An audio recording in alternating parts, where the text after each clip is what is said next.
Bonjour, nouvel épisode de la série du PPD. Bonjour, aujourd'hui on est avec Maître Christiane Sad, la directrice générale du PPD. Donc, on va avoir une petite conversation sur c'est quoi le PPD et son expérience avec le PPD. Donc, si vous voulez vous présenter, directrice générale du PPD, un peu qui vous êtes, qu'est-ce que vous faites au sein du PPD? Et donc, bonjour Leonardo, puis merci pour cette excellente série de causeries et de balados sur le PPD. Donc, comme vous l'avez mentionné, moi, Christiane Sad, et je suis directrice du PPD. Mon rôle principal, en fait, c'est un privilège de pouvoir travailler avec les candidats et candidates au processus d'accès à la profession d'avocat en Ontario.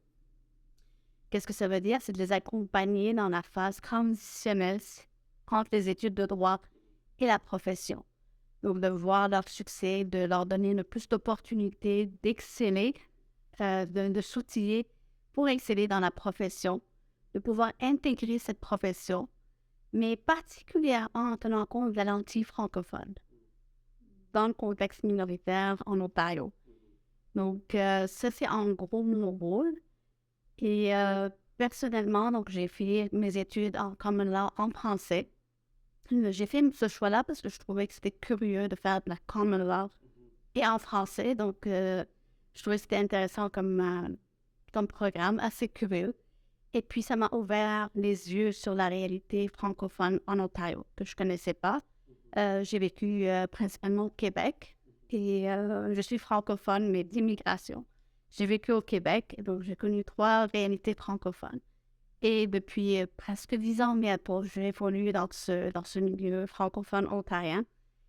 Et c'est suite à mes études que j'ai moi-même fait le choix de faire le PPD. Je trouvais que c'était la meilleure opportunité qu'on pouvait avoir en stage. Donc, au lieu de faire 1 ou 2 domaines, donc au départ, je m'enlignais vers l'immobilier parce que c'était mon domaine précédent avant mes études. Mais j'ai découvert un intérêt aux technologies. Mais après mes études, donc j'ai pu faire le PPD. Et depuis, on m'a recruté et je suis là. Donc, depuis presque le début du PPD. C'est super intéressant. Puis ce que j'ai retenu, c'est par rapport à ce que vous avez dit par rapport à la transition, parce que plusieurs des personnes avec qui on a parlé jusqu'à maintenant disent que le moment le plus exigeant, c'était la transition d'étudiant à la pratique. C'était un moment où on a fait beaucoup. Donc, on va y revenir tout à l'heure, mais c'est intéressant. Maintenant, je suis un peu curieux de, vous en avez parlé un peu, de comment vous êtes passé à décider d'étudiant en droit, puis ensuite, la transition de, OK, ben, je suis une étudiante en droit, puis je suis rendu une directrice générale. C'était quoi ce processus-là, d'un point de vue personnel? Donc, du point de vue personnel, donc mes premières études universitaires étaient en urbanisme. Donc, je suis une personne multidisciplinaire. C'est ce qui m'a attirée en urbanisme. On touche la politique, on touche l'aspect technique, on touche les gens. C'est vraiment cette perspective d'avoir un impact sur les gens.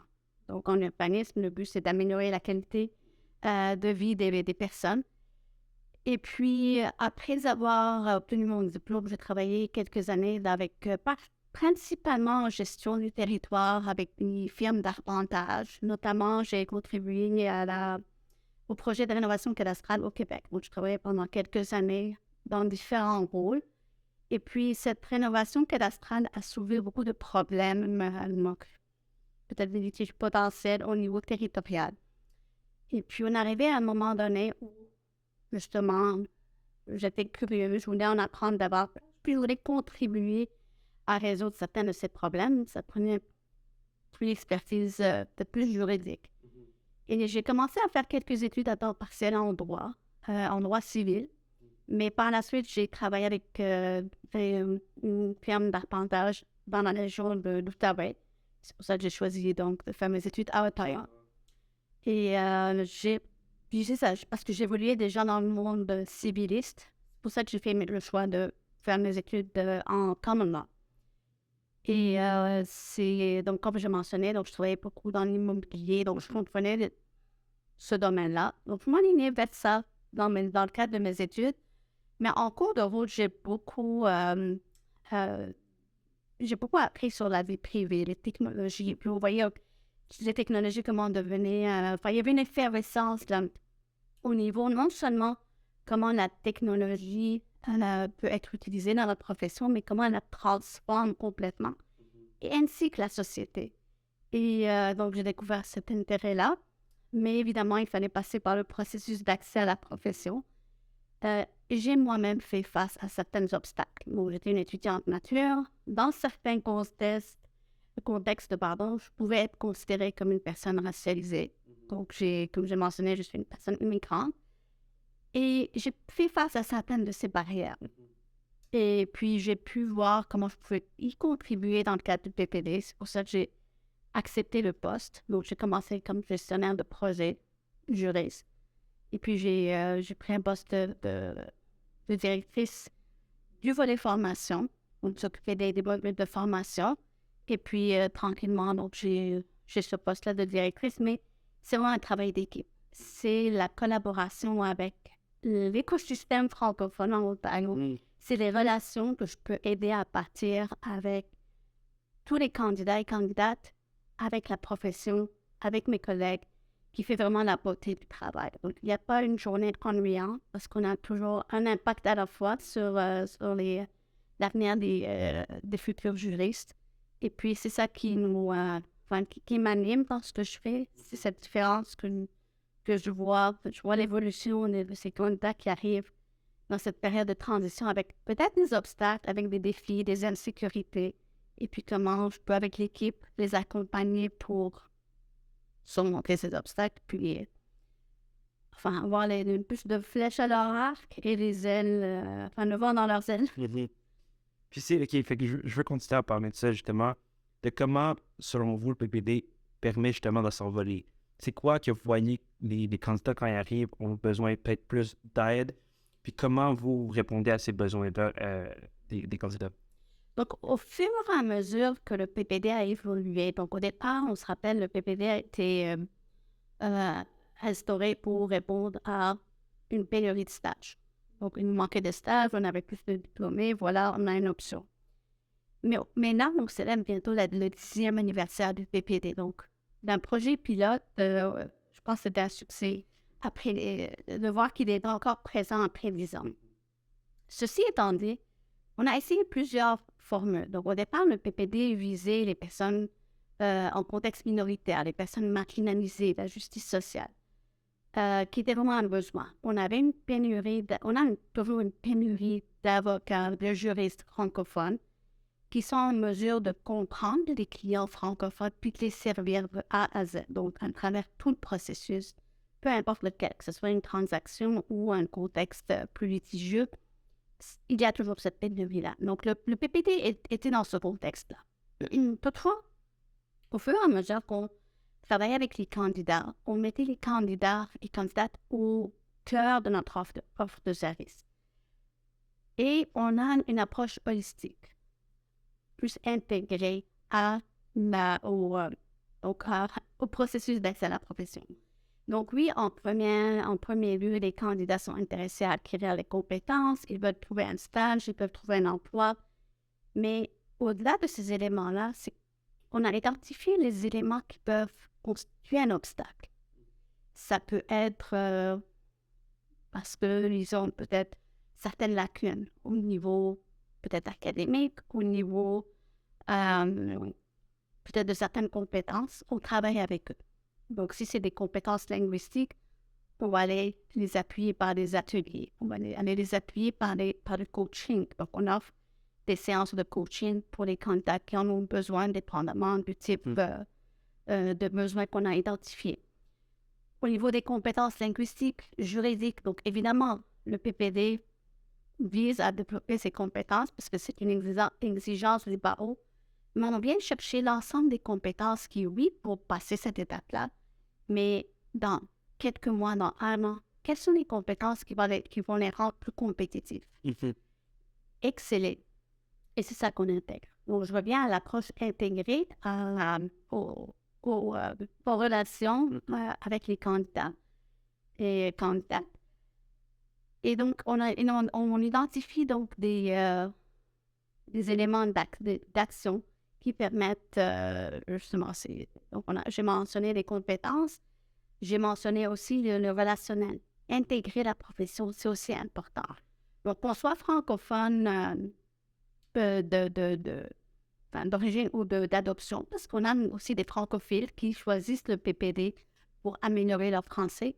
En bout de ligne, on veut être accueilli par la profession, on veut pouvoir l'intégrer. On travaille sur des opportunités de réseautage. On travaille sur des opportunités de mentorat. Donc, chaque personne candidate au PPD a au moins 2 mentors. Donc, depuis le début, ils ont des mentors dans la profession. Donc, avec quelques années d'expérience dans leur domaine d'intérêt. Donc, on fait un jumelage qui vise donc ces intérêts-là. Mais depuis quelques années, comme je mentionnais, on a des enseignes du programme qui sont maintenant des modèles dans la profession et ils deviennent eux-mêmes mentors. Donc, justement, le mentorat est important à ce niveau-là pour l'intégration dans la profession, les connexions que les personnes peuvent faire. Ensuite, j'ai mentionné le coaching, par exemple. On a aussi identifié d'autres services qu'on peut offrir aux candidats en parallèle au cœur de notre raison d'être, donc qui est l'accès à la profession. Les barrières financières. Donc, c'est de voir de quelle manière on peut aider les candidats en les éduquant au niveau financier, mais aussi en peut-être essayer d'offrir peut-être des opportunités pour réduire le stress financier. Donc, soit dans la façon dont le programme peut être structuré pour leur permettre de maintenir peut-être un emploi à temps partiel. Et durant la pandémie, avec la collaboration de la faculté de droit, des candidats ont pu bénéficier, selon leurs besoins financiers, d'une certaine aide. Justement, à cause de la pandémie, cet aspect-là s'était intensifié. D'autres aspects, évidemment, sont venus jouer aussi un rôle important lorsqu'on a identifié certaines barrières. Et par exemple, les examens du barreau. Donc, oui, plusieurs personnes vont exceller à la faculté de droit, ils vont très bien réussir au PPD, mais le troisième critère, la troisième exigence du processus d'accès, c'est les examens du barreau. Et donc, depuis 2018, on offre des ateliers un peu plus structurés sur des stratégies d'études, comment aborder les questions, puis garder cet aspect-là d'appui tout au long du processus. Donc, tous ces éléments-là, puis j'en mentionne quelques-uns, en fait, parce qu'il y en a plein d'autres, mais c'est cette approche intégrée. Donc, on regarde chaque personne, on la rencontre dès le début du programme, puis une entrevue individuelle avec chaque personne pour la connaître, pour voir quels sont les besoins qu'elle peut avoir ou comment on peut mieux répondre à ses attentes et offrir une approche plus personnalisée. Donc, ça, c'est ce qu'on est en mesure d'offrir au PPD en français. On a des petites cohortes, justement à cause de la question du français, qui est une exigence. Et c'est, dans le fond, ce qui est intéressant pour nous, c'est qu'on peut accompagner les candidats de façon individuelle. Mais tous ces éléments-là, en réalité, sont intégrés avec nos valeurs clés. Donc, le PPD est bâti sur des valeurs clés qui sont donc l'engagement dans la communauté. Donc, lorsqu'on parle de réseautage, lorsqu'on parle d'intégration dans la communauté, puis redonner à la communauté, voilà, ça c'est une de nos valeurs. La redevabilité envers la communauté aussi. Donc, on considère nous, PPD, comme équipe administrative, pédagogique. On rend des comptes à nos candidats aussi. On doit leur offrir le meilleur qu'on peut, qui puisse être offert dans le cadre de ce processus d'accès. Mais on a aussi des comptes à rendre au barreau, à la communauté et évidemment à l'université qui justement permet d'offrir ce programme-là. Les autres valeurs, c'est la dualité linguistique. Donc, l'aspect dualité linguistique est intégré dans tous les modules de formation, dans toutes les activités qu'on fait. Même certaines activités sont faites exprès pour démontrer parfois l'inégalité de l'utilisation de ces deux langues officielles et voir comment on peut appuyer. Donc, par exemple, les ateliers de rédaction, le coaching en français, tous ces éléments viennent dans cette logique-là de cette valeur. Et évidemment, la quatrième valeur, c'est l'excellence professionnelle. On fait toute cette approche intégrée pour maximiser le potentiel de nos candidats, Puis, leur succès, c'est aussi le succès du projet. Puis vous l'avez mentionné à plusieurs reprises, mais l'importance de la communauté, puis l'importance du mentorat. Donc, je ne sais pas si vous pouvez parler un peu plus, peut-être dans votre expérience comme étudiante, puis ensuite, comment le PPD traite de, on va dire, de problématiques ou de l'enjeu de, il faut créer des liens, les opportunités, souvent, c'est des personnes qu'on connaît, ou même d'entendre des gens, comme quand on a besoin d'aide, c'est, est-ce que tu connais un avocat? C'est quoi l'importance de, justement, l'élément de communauté, surtout de la communauté francophone, au sein du PPD? Donc, je dirais encore plus large, qu'en tant que société, en tant que communauté juridique, on ne peut pas évoluer comme juriste en silo. On est obligé d'avoir des relations avec des clients, de maintenir ces relations, rendre service à la communauté. C'est une industrie de service et il faut connaître, il faut évoluer, comprendre et évoluer dans cette communauté-là. Le mentorat, puis traditionnellement, la profession juridique, c'est une profession d'apprentissage avec le mentor. Traditionnellement, on avait un maître qui va aider ses apprentis à apprendre le métier, puis c'est pour ça qu'on appelle ça la pratique du droit. Puis l'idée reste toujours là. Donc, on a le superviseur de stage, on a le maître de stage, donc on a toujours cette logique-là. Ceci étant dit, oui, on peut avoir des personnes qui nous aident à développer ces compétences. Il faut qu'on y mette aussi nos propres efforts pour cet apprentissage-là. Mais le rôle du mentor vient en appui pour nous éclairer sur certains potentiels, peut-être qu'on n'a pas réalisé, sur certaines opportunités qu'on ne connaissait pas qu'elles existaient. Et c'est pour ça que même à la faculté, souvent les étudiants reçoivent des conseils, genre, trouvez-vous des mentors. Donc, c'est au pluriel et non pas juste un mentor, parce que dépendamment du contexte, de la réalité, de l'expertise, ça prend plusieurs points de vue. Donc, le rôle du mentor, c'est premièrement quelqu'un qui est là pour nous de façon un peu plus neutre, si je peux dire, pour nous guider à travers cela. Toutefois, ce qui est important à considérer, c'est que c'est une relation là aussi. Donc, le mentoré doit aussi y donner du sien. Donc, c'est un échange qui est fait. Donc, il ne faut pas juste s'attendre. C'est souvent quelque chose que je vois comme un erreur de la part des étudiants. Oh oui, veux-tu être mon mentor? Puis, voici ce que je veux, voici ce que j'ai besoin. Tout de considérer ça comme une relation à partir. Donc, à court terme, un mentor peut être quelqu'un qui est juste là avec nous, qui nous accompagne à court terme, mais pourquoi pas de bâtir une relation qui peut perdurer un peu longtemps. Ça, c'est une chose. Mais le rôle du mentor peut encore emmener peut-être certaines possibilités, certaines ouvertures de carrière. Donc, quand on a cette relation de confiance qui se bâtit au fil des mois, au fil des ans, le mentor peut devenir une personne qui va nous ouvrir des portes, qui va devenir même notre champion, qui va nous mettre de l'avant. Puis voilà, telle personne, elle a certaines compétences, elle va nous connecter peut-être avec d'autres personnes. Mais si on oublie cet aspect relationnel, on peut bien avoir quelqu'un avec une étiquette mentor, mais c'est plus difficile à s'attendre à des résultats comme on souhaite. Puis, je voudrais terminer avec cette question qui est comme qui reprend un peu tous les éléments dont on a parlé jusqu'à maintenant.